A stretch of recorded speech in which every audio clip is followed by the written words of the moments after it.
Hello వేదం family, praise the lord.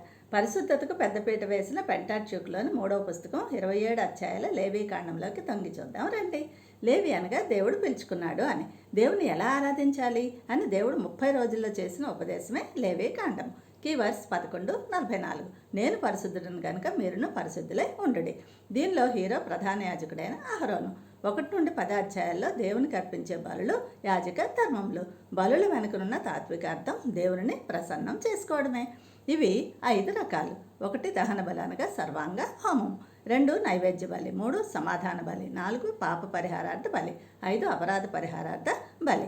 11 నుంచి 16 అధ్యాయాల వరకు శుద్ధీకరణ చట్టాలు, వేషధారణ, ఆహారం, ఆచారాలు, చర్మవ్యాధులు, క్వారంటైన్.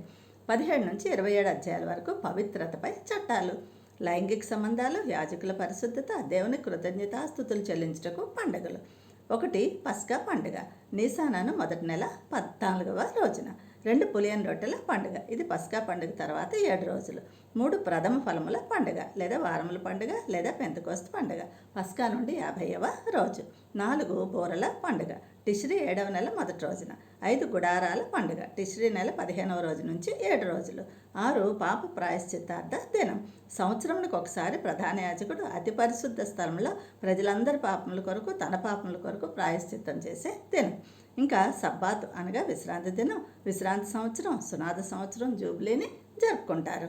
లేవీ కాండంలో క్రీస్తు ఛాయలు, ప్రతి బలి అర్పణలోనూ శిలువ త్యాగం. అహరోను అతని కుమారుల యాజకుల సేవలో హెబ్రీ 4:14 బట్టి విజ్ఞాపన కర్తగా.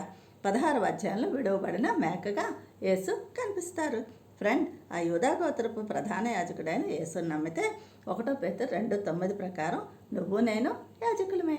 Thank you. God bless you all.